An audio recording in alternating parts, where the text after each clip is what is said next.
কাউকে রক্ষা করা আমাদের কোনো উদ্দেশ্য নেই। আপনি যদি আইন মতো শাস্তি আরোপ না করেন তাহলে কোর্টে গিয়ে তো সে আবার আসবে। লটারির আগে কিভাবে সুনির্দিষ্ট পরীক্ষা, যে পরীক্ষার প্রশ্নপত্র যে পরীক্ষা এসেছে সেটা কীভাবে জানবো আমি? যে এখন পর্যন্ত সিআইডি কোনো রিপোর্ট করেনি। সিআইডি অ্যারেস্ট করেছে কিছু লোককে এবং তাদের কথা শুনে সংশ্লিষ্টতা পেয়ে আরেকজনকে চেয়েছে, এইভাবে অ্যারেস্ট হয়েছে।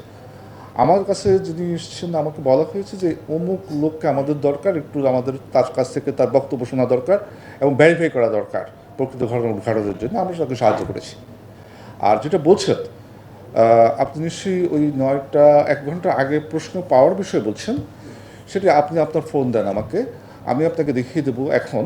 এখন ধরুন আগামীকালকে একটা পরীক্ষা, এই পরীক্ষার প্রশ্ন আমি 5 দিন আগে আপনার আপলোড করে দেবো, এখন এই সবার সামনে করে দেবো। এটা প্রমাণ করে না। দেন আপনার ফোন দেন, আপনি আমার 5 দিন আগের একটা পোস্ট আছে, ছবি আছে, এরকম একটা পোস্ট দেন, আমি এখন প্রমাণ করে দিচ্ছি।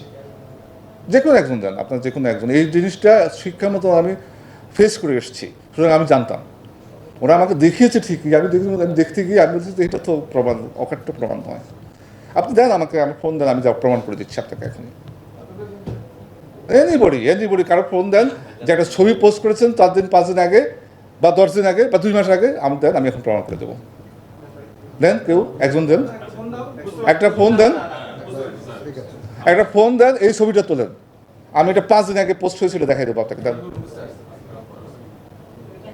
আমি দেন না হলে তো সন্দেহ থেকে যাবে। আপনি দেন। কিন্তু এই কথার অর্থ এই নয় যে যেই প্রতিবেদন এসছে এবং যে ইনকোয়ারি চলছে, কাউকে রক্ষা করা আমাদের কোনো উদ্দেশ্য নেই। কিন্তু কোনো একটি পরীক্ষা সম্পর্কে সিদ্ধান্ত নিতে হলে আমাকে চূড়ান্ত ইনকোয়ারির মাধ্যমে প্রমাণ হতে হবে যে এটি ফাঁস হয়েছে। তার আগে এটা দিলে তো অন্য অভিযোগ হয়ে যেতে পারে। নগদের কাছে সব গ্রাহকই প্রিয়, তাই তো সারা দেশে ক্যাশ আউট চার্জ সবচেয়ে কম। এমন হয়েছে 120 রকমের পদ আছে কোনো একটা ডিপার্টমেন্টে। 120 রকমের পদের পরীক্ষা নেওয়া পৃথক পৃথক প্রশ্নের ভিত্তিতে, সেটা আমরা কমিশনে বসে এটাকে সহজীকরণ করেছি। যে বাছাই পরীক্ষাটা আমরা ওইভাবে নিয়েছি যে কমন একটা প্রশ্ন করে সবাইকে প্রাথমিকভাবে কমিয়েছি। তারপরে আমরা তার বিষয়ের জ্ঞান পরীক্ষা করার জন্য, সেটা ভাইভাতে হোক বা অন্যভাবে হোক, ভাইভাতে হলে 2 জন এক্সপার্ট রেখেছি। তো সেখানে কারো ক্ষতি হওয়া বা লাভ হওয়ার কোনো সুযোগ নেই।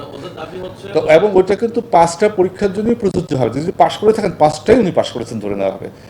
ওরা হয়তো বুঝতে হয়তো দূরত্ব আছে। এটা আপনার এটা কমিশনের কিছু এখতিয়ার আছে।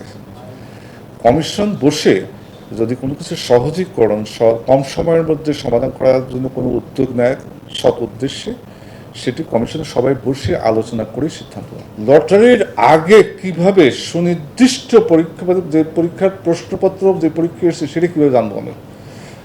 আর যদি মনে করেন এরকম হয় যে অনেক প্রতারণা, শিক্ষা মন্ত্রণালয় থাকতে অনেকে আমার সাথে এখানে পরিচিত আছেন, দেখা গেছে যে বোর্ডের প্রশ্নের অনুরূপ প্রশ্ন করে একটা চক্র এটাকে বোর্ডের প্রশ্ন বলে বিক্রি করে দিয়ে টাকা কামাচ্ছে।